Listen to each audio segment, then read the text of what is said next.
I have not got a goddamn clue how we're going to make this funny. Separation anxiety, it just isn't funny.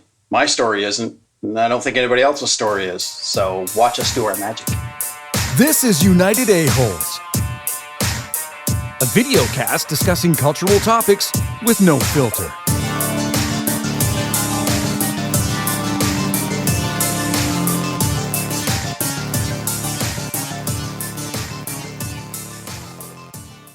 Welcome back to Area 41, Baby Jessica's favorite spot on the internet. 90s references, anybody? I know what you're talking about. Holy, she fell down that well. Literally, holy. Was that? Oh yeah, that's right. The well. She was down there for what, 80 days or something? Not that long, I don't think, was it? It was like 9. Yeah, it wasn't 80. They couldn't keep a baby alive for 80 days in a well. Well, you could try. Maybe that's an extra. Throw down some salt. A-holes try. Keeping a baby alive in a well for 80 days.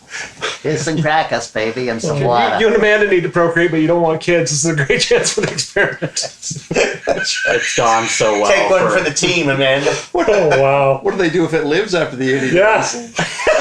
We'll take it. Area 41, baby. We'll just wave those aliens down and let it abduct. Well, they call it Blitzblurb. Yeah, Blitzburg. All right, so we're going to talk about a bit of an odd subject, but I have a story related to it. Brent has a story. We might have a couple others kicking around of separation anxiety, aka getting either you separated from your kids, or your kids separated from you, or separated from someone you're with in a large crowd, or in a foreign place, or whatever it may be. So I'm going to let Brent fire up. You said you had a quick story.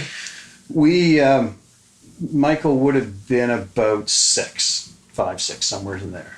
We're at the theater. We're waiting for a movie to start. He says, I've got to go to the washroom. And I'm like, all right. You want me to go with you? No, I'm all right. And of course, my wife goes, well, should you? I'm like, no, he's old. No, the washroom's right there. He's fine. Goes to the washroom. We're sitting, waiting for the, nothing has started yet. We're sitting looking at a black, listening to the local radio station. Listen to the local radio station, exactly. And I go, he's going to be back by now. Is he playing in the bathroom? Well, I'll go check on him. We go down in, and he's sitting over in the far corner, down, like, on his knee, and he's crying. And I'm like, holy shit, what the fuck happened? Like, I'm right in, like... Daddy bear mode. Right. I'm ready to just tear a head off. And I go over and I go, what's the matter? I didn't know which theater you were in. He had come out and then realized, I don't know how to get back to where I was. And he was smart enough to go back into the washroom. But of course, he was upset at that point. There's nobody there. Now I'm lost. I don't know what to do. But I will give him credit at that age for going back to where we would know where to find him. Right, yeah. And that scared the shit out of me for so long. And of course, like, what you should have went with, I know, hon, I know I should have went with him. And that terror, when you see your kid crying and you don't know the reason, and they've been gone too long, yeah, it's a panic, all right. So especially in a bathroom. That's the other thing too. Like, it's a place where you just 1,000 things go through your mind all at once, and you're just ready to, it's going to be retribution for whatever it was right here and right now. And then he was just lost, which is scary enough for a kid. Exactly. But anyway, clearly a bad dad decision. Yeah, sure, you know your way to the washroom and the way back. But anyway. You were wearing your bad idea jeans. I clearly. My favorite Saturday Night Live commercials. Yeah. Did you say you had one, Ryan? You don't remember it? I was young. I don't even know how old I was. We took a family trip down to Virginia because extended family had family there, so we kind of just went with them. And apparently they have a huge mall down there. We were in the mall. I saw a toy store or something, and I just went and looked at toys. But my parents didn't realize I stopped walking with them, and when they turned around, I was gone. So they freaked out because they lost their child in the States. Yep, that would do it. Meanwhile, I had no idea what was going on other than this is a fucking cool toy store. We don't have this back in New Brunswick. Exactly. Right? So they eventually found me, and all was cool. So You ever get separated from anyone? Nah, nothing worth bringing up, really. Kendall, you ever get pulled apart? Somebody get scared in an audience or crowd or anything? Does being left on purpose count? No, not for this episode, but we'll get back to you, my friend. That's a whole other ball of no, they have to wax. come back for you at the end of the story. Sure they do. All right, so I'll tell you guys a little story. This one happened to me. I was in grade 4. I would have been 9 years old, I think. It's hard to remember whether my birthday landed with whatever. It doesn't matter. Lost time. Christmas. My parents, my mom, had family living in Saskatchewan.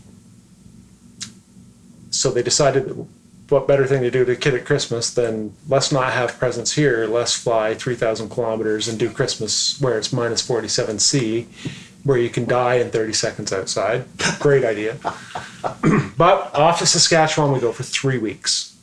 Holy. So we were out the week before Christmas, the week of Christmas, and the week of New Year's. So it was a full shot.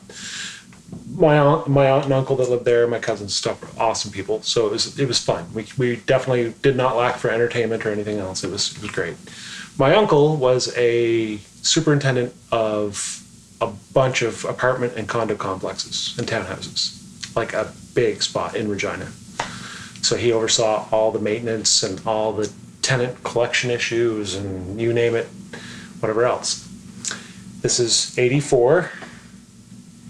The means of communication with the superintendent, if you had a complaint or wanted to get a hold of him, was a pager.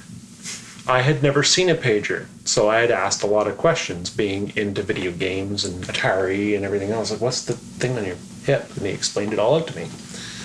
We'll call that not mistake, but positive point number 1 on Randy's part. My cousin, his son, Robbie, was 22, 23, still living at home, working in a bar that was also a pizza shop. Anyway, he had a night shift that he worked. It's a bar. My uncle was working, because we were there obviously longer than what his vacation would allot, so he was working to the days. So my aunt and my mom and my stepfather went shopping. My cousin gets up. They left me home with him because he had plans to do with me, and I wasn't 100% sure what we were doing. My cousin gets up noon or so. I'm just kind of chilling out. He's like, all right, buddy, we're going to get ready, and we're going to go to the arcade, the biggest arcade in Regina. So this is the 80s. This is the heyday of arcades. And we go to this arcade that was massive. I would dare say it had the floor space of Sobeys. I mean, it had pool tables in it too, but it was, the whole outer wall was just arcade machines, and there was a pinball section. It was awesome. Awesome. And it worked on the tokens. Mom had given me some money because she knew where I was going, but I wasn't 100% sure. But he didn't want to tell me until he was 100% sure that we could go. He also knew that the mall that we were going to was where they were shopping, which was a massive mall, bigger than Regent, but I looked it up since to see how big it was, because this story was one of those things stuck in my head. So we go to the arcade. Well, his shift started at 4 o'clock. So it's about 3:15, somewhere around there. He's like, okay, buddy, I'm going to go to work. Your mom, your stepdad, and my mom are in the mall, and they're at Sears. I was like, okay. So he said, you just walk down the hall, go into Sears, you'll find them. Just walk around, you'll get them. Like, okay. Thought nothing of it. And I walked down through the mall by myself, not any aware of how dangerous this was, being a 9 or 8-year-old kid, and into Sears and start bumbling around trying to find it. I do a grid pattern, walk the aisles, play Pac-Man, collect all the dots, and they're not there. So finally I was like, well, what do I do? So I walk out to the front of the store, and it's like a mall with hallways inside of it, or corridors, whatever. So I sit down on a bench out in the hallway, and I'm like, I don't know what to do. That's where the anxiety hit. It's like, oh God, I don't know where they are. How am I going to get around this?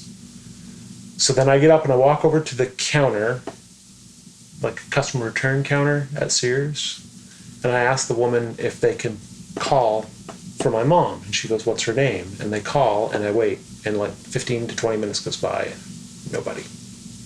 They're not there. She goes, I don't think they're here. And I reached my pocket, and all I had was one of the tokens. And I was like, this won't work in a payphone. And she goes, no, it won't, but I will exchange it for you for $0.25. So she swaps out and gives me $0.25. And I walk over to the phone booth, never having done anything like this myself, and just flipped open the phone book and searched for my aunt or uncle's name to see if I could find the phone number. And the first thing I come up to is my uncle's name, and it said pager and the number. And I called, and I got a pager service, and I just said where I was. I'm at this mall, and I can see this sign. And that's the only way I knew what mall I was at. I didn't know. I looked out the door of the whole mall, like the glass doors there, and I looked out and read the name of the mall. And I'm beside Sears, and I don't know where anyone is. Help. And hung up the phone. And the woman's like, well, you check in with me every now and then. I don't want anything to happen to you, okay? And I'm like, yep. So I go out by the doors, and there's a whole corral of carts. So being a kid, a cart's just a big skateboard. It's a toy, right? So I start wheeling carts and riding on the back of them and mucking about. 15 to 20 minutes later, my uncle's car pulls up, and in the car I get. And he's like, what the hell's going on? I said, well, I came to the arcade with Robbie, and he told me to come find Mom, and they're not here, and blah, blah, blah, blah. I was like, all right. When we get to the house, you lay down on the seat. Oh, shit. Oh, No. So we roll in, and just as we're getting there, they're just getting out of the car to go in the house, out of my aunt's car. So he said, lay down. So I lay down on the seat, like, what's he doing? And he gets out, closed the door, just as if he's getting out, locked the door and everything. And I'm like, what's going on? And I hear him, through glass, so it's a little bit broken. And he makes the same, he's like, where's Randy? Well, he's with Robbie. No, he's not. Robbie's at work. He was dropping him off to you at the Sears store at blah, blah, blah mall. And then you could sense the panic setting in. And crying started. And separation anxiety on the other side of the side that you experienced started to occur. Yeah. And then he went over, opened the door, and then proceeded to unleash hell upon everybody. And then congratulate me for being smart enough to be able to figure out how to get out of it. Because otherwise, I'd have probably still been there. Why weren't they there? They thought Robbie was taking me home before work. It was a miscommunication. Okay. And he didn't know, or whatever. There was that's disconnect. Yeah. And pre-cell phone, disconnect. So there I was, 3,000 and some odd kilometers from home in a mall with people I didn't know. And I didn't realize, but that mall sat on the, and not to be this way, but at the time it was considered to be a big deal. It sat on the edge of one of the worst reserves in Canada. And those people tended to be around the mall a lot to scavenge what they could. So he said I was very lucky that nothing went wrong. That's what my uncle told me. Right up until the day he died, every time I saw him, he would come home to visit or whatever, and he would always bring up that story and say, you were a lucky boy that something didn't happen to you, because that was a dangerous spot to be in. Wow. At that age. Anyway, I do know the panic that your son felt, though, sitting by the bathroom. Although I quickly, probably over the period of 10 to 15 minutes, just resolved that no one's there to fix it for you. You're going to have to figure it out yourself. Yeah, exactly. When you said that Michael was 5'6", was that how tall he was? Oh. thanks, Dad.